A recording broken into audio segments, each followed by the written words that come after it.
अब सबसे पहले बच्चों केमिकल प्रॉपर्टीज़ हम दोबारा शुरू कर रहे हैं। शुरू किया हुआ था, जो किया था उसको एक बार मैं फिर से रिफ्रेश करा दे रहा हूँ क्योंकि उसी को आगे खींचना है मुझे।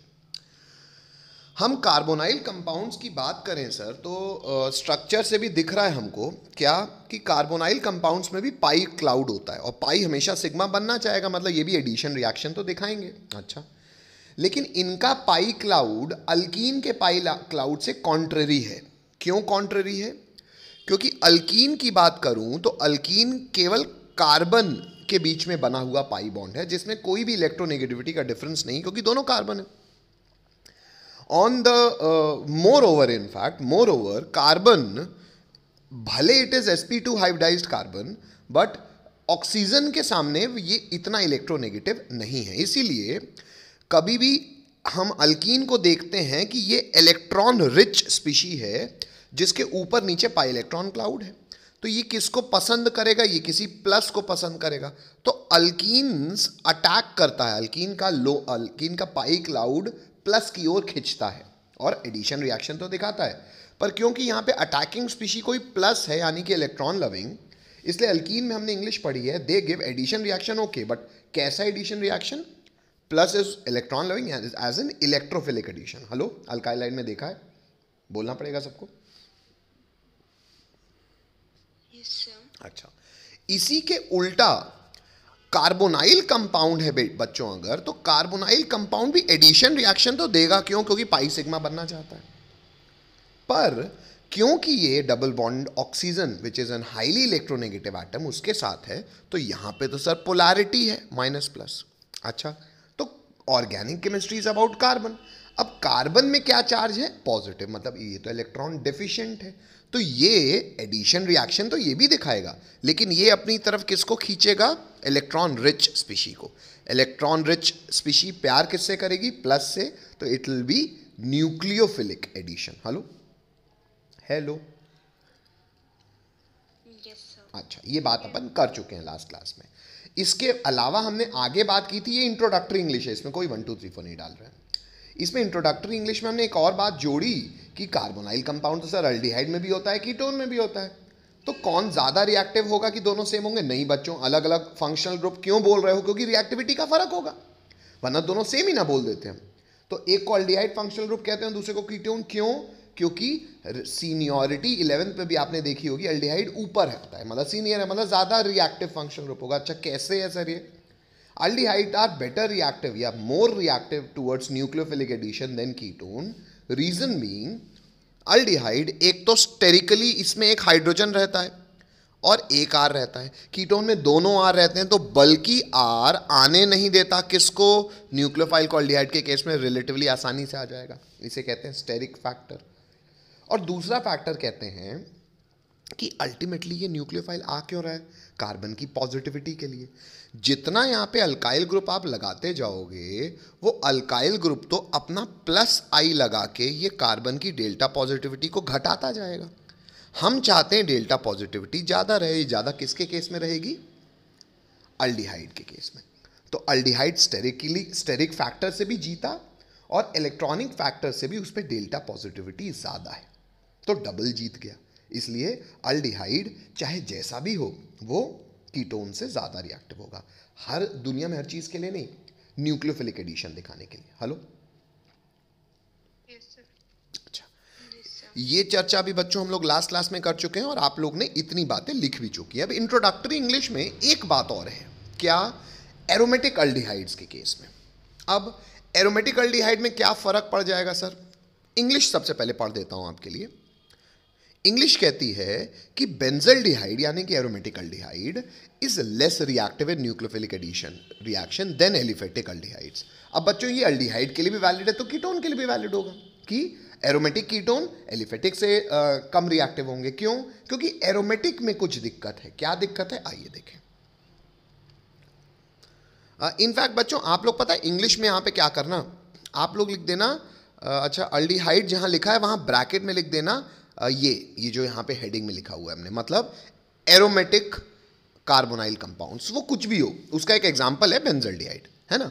तो बेंजल्डिहाइड के ब्रैकेट में लिख देना aromatic carbonyl compound is less reactive towards nucleophilic addition reaction than aliphatic aldehydes, और यहां पे भी ब्रैकेट में क्या लिख दोगे, क्या लिख दोगे, एलिफेटिक, नहीं बेटा, जब वो कर रहे हैं तो एलिफेटिक कार्बोनाइल कंपाउंड्स, तो दोनों बात सेम ही हो जाएगी। हेलो,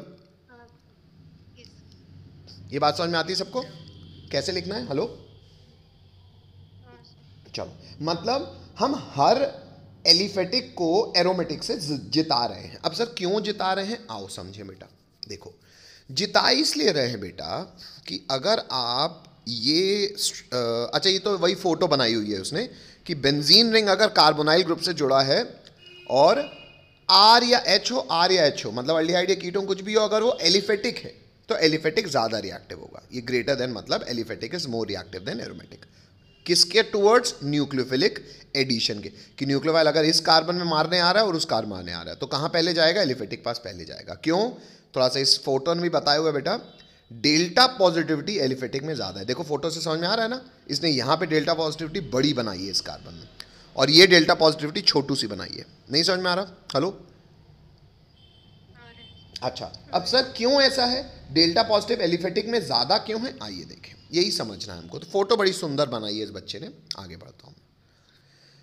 अब ऐसा इसलिए है बच्चों, ये एग्जाम्पल से भी, अच्छा ये एग्जाम्पल को ज्यादा मैं इसलिए लिख रहा हूं बच्चों क्योंकि ये बोर्ड में बहुत फेमस सवाल है। क्या? कि कोई भी एरोमेटिक का एग्जाम्पल उठा लेता है जैसे कि बेंजल्डिहाइड का, और किसी भी अल्डिहाइड से कंपेयर करा दे रहा है जैसे कि प्रोपेनल से, तो रिएक्टिविटी ज्यादा किसकी है? प्रोपेनल की, रिएक्टिव फॉर न्यूक्लियोफिलिक एडिशन। क्यों? रीजन में आता हूं मैं, पहले मैं आपके लिए इंग्लिश पढ़ दे रहा हूं। इंग्लिश कहती है the carbon atom of carbonyl group of benzaldehyde is less electrophilic than propanal, वो तो इंग्लिश ही कह रहा है। The polarity of the carbonyl group is reduced in benzaldehyde due to resonance and hence it is less reactive than propanol। अब बेटा ये बात थोड़ी सी सर समझ में नहीं आई, और मेरे हिसाब से यहाँ पे रेजोनेटिंग स्ट्रक्चर भी नहीं बने हैं, तो आपको ये इंग्लिश लिखने के बाद रेजोनेटिंग स्ट्रक्चर्स बनाने हैं। क्या इंग्लिश लिखने के बाद, और बोर्ड में भी अगर आता है तो ये इंग्लिश लिखने के बाद रेजोनेटिंग स्ट्रक्चर बनाने। कब? जब 2 नंबर का सवाल हो। अगर 1 नंबर का है तो इतनी इंग्लिश लिखना पर्याप्त है। अब पहले इंग्लिश समझ लेते हैं, हाँ, लेकिन ये इंग्लिश के बाद हमको रेजोनेटिंग स्ट्रक्चर्स बनाने हैं। हेलो, आइए, ये इंग्लिश लिखने के बाद रेजोनेटिंग स्ट्रक्चर्स बनाने हैं। आओ रेजोनेटिंग स्ट्रक्चर देखें, क्या है सर रेजोनेटिंग स्ट्रक्चर, आइए देखते हैं। बेटा बेंजीन की चेन से, जो कि एक कॉन्जुगेट सिस्टम होता है, अगर आप किसी भी कार्बोनाइल ग्रुप को जोड़ोगे, क्योंकि वो अल्डिहाइड का केस था तो वहां मैं H लगा देता हूं। अच्छा, इतना शायद आपको याद होगा, नहीं याद होगा तो मैं फिर याद दिला रहा हूं बेटा, प्लस आर और माइनस आर का ट्रेंड ये याद किया जा सकता है। बेंजीन रिंग से अगर कोई एटम जुड़ा है और उससे फर्दर कोई इलेक्ट्रोनेगेटिव एटम जुड़ा है, ऐसा ग्रुप हमेशा रिंग से पाई इलेक्ट्रॉन्स खींचता है। खींचता है मतलब कैसा? रेजोनेंस लगाएगा, minus R. Hello hello hello, अच्छा, और अल्काइल हैलाइड में बताया था मैंने, बेंजीन रिंग में अगर कोई एटम जुड़ा है और उससे कोई इलेक्ट्रोनेगेटिव एटम नहीं जुड़ा और उसमें लोन पेयर है, जैसे कि अराइल हैलाइड्स में होते थे, तो वो हमेशा प्लस आर लगाएंगे, उसमें इलेक्ट्रोनेगेटिविटी का कोई फर्क नहीं पड़ता। कब? किसमें? नॉन सिग्मा इलेक्ट्रॉन्स पे। इलेक्ट्रोनेगेटिविटी का फर्क सिग्मा इलेक्ट्रॉन्स पे पड़ता है। नॉन सिग्मा हमेशा रेजोनेंस डील करता है, और कैसे डील करता है कि बेंजीन रिंग से कोई भी एटम जुड़ा हो, अगर उसमें लोन पेयर है और अपने से ज़्यादा इलेक्ट्रोनेगेटिव से नहीं जुड़ा, जैसे कि फिनॉल के केस में भी, तो भी ये कैसा ग्रुप होगा? ये ग्रुप बेंजीन रिंग को इलेक्ट्रॉन देगा, यानी कि प्लस आर। हेलो, और अगर उसके पास इलेक्ट्रॉन हो ना हो, अगर वो अपने से ज़्यादा इलेक्ट्रोनेगेटिव से जुड़ा है तो ये हमेशा खींचेगा, यानी कि माइनस आर। यहाँ तक सब लोग को दिक्कत नहीं है ना? ठीक है, तो आओ अब इसका, अगर बच्चों माइनस आर लगाता है तो सर थोड़ा सा रेजोनेटिंग स्ट्रक्चर दिखाओ। देख लो बेटा, भाई ये पाई क्लाउड यहाँ जाएगा और ऑक्सीजन ये पाई क्लाउड को खींच लेगा। इससे क्या होगा सर? सामने देखिए, ये बेंजीन रिंग बनी, ये सिंगल बॉन्ड हो गया डबल बॉन्ड, ये है CH, और वो ऊपर अब बन जाएगा O-, क्योंकि एक्स्ट्रा इलेक्ट्रॉन खींच लिया, और इस कार्बन का अल्टीमेटली इलेक्ट्रॉन का नुकसान हुआ तो इसमें आ जाएगा प्लस, बाकी बॉन्ड एज इट इज। तकलीफ? Structure 1, structure 2। हेलो, फिर कॉन्जुगेट सिस्टम है पाई सिग्मा प्लस कौन मूव करता है? इलेक्ट्रॉन। कहां से कहां? From high concentration towards lower concentration. Move करवाओ सर। ये पाई क्लाउड बीच से उठ के चला जाएगा वहां बॉन्ड बनाने। रेजोनेटिंग स्ट्रक्चर पे गौर कीजिएगा, ये अगला रेजोनेटिंग स्ट्रक्चर बना रहा हूं मैं। सिग्मा बॉन्ड को कोई छेड़छाड़ नहीं करनी, ऊपर सब एज इट इज है, यानी कि CH सिंगल बॉन्ड O-। अब ये डबल हो गया और ये कार्बन का नुकसान हुआ, बाकी बॉन्ड एज इट इज। तकलीफ? No sir. फिर से कॉन्जुगेट सिस्टम है, पाई सिग्मा प्लस, ये पाई क्लाउड यहां मूव करेगा। स्ट्रक्चर पे गौर कीजिए, benzene ring, double bond CH single bond O-। ये डबल बॉन्ड यहाँ पे फुदक के ये डबल बॉन्ड यहाँ आ गया और अल्टीमेटली नुकसान इसका हुआ। तकलीफ? नेक्स्ट, फिर से कॉन्जुगेट सिस्टम है। कैसे sir? Plus sigma pi sigma minus, दूर एक्सटेंडेड कंजुगेशन है। क्या होगा? पाई यहां खींचा चला आएगा, ये डबल हो जाएगा, जैसे कार्बन से इलेक्ट्रॉन खींचे ऑक्सीजन इलेक्ट्रॉन यहां दे देगा। हेलो बच्चों, ये समझ में आता है सबको? ऑब्वियसली जब आप वो लिखोगे तो आप ये स्ट्रक्चर रिकॉर्डिंग देखते हुए बनाओगे। अभी मैं आगे बढ़ रहा हूं। हेलो, यहां पे समझने में तकलीफ किसी को? ठीक है, आगे बढ़ा रहा हूं बच्चों। ये हो गया हमारा, अगर इसको कह रहा हूं मैं स्ट्रक्चर 3, तो दिस इज स्ट्रक्चर 4। हेलो, अब स्ट्रक्चर 4 से आगे जाऊंगा, थोड़ा सा फोटो देख लीजिए आप लोग मेरे पास। अच्छा मैं काम करता हूँ ना, मैं तो यहीं बना देता हूँ, आप तो दोबारा देखोगे। ठीक है, वो फर्स्ट वाला स्ट्रक्चर ही तो बन जाएगा। हाँ, लेकिन उसमें पाई क्लाउड का फर्क होगा, इसलिए मैं उसको 5 बोलूँगा। तो ये 1, ये 2, ये 3, ये सिंगल बॉन्ड, ये CH और ये डबल बॉन्ड O। तकलीफ बच्चों? दिस इज स्ट्रक्चर क्रमांक 5। हेलो, हाँ, कई लोग इसको कहते हैं कि ये पहले जैसा ही हो गया, तो हम लौट आए। तो ये होगा बच्चों रेजोनेटिंग स्ट्रक्चर्स, किसके? बेंजल्डिहाइड के। इससे क्या हो गया मास्टर? आओ समझे। पहले रेजोनेटिंग स्ट्रक्चर समझ में आता है सबको?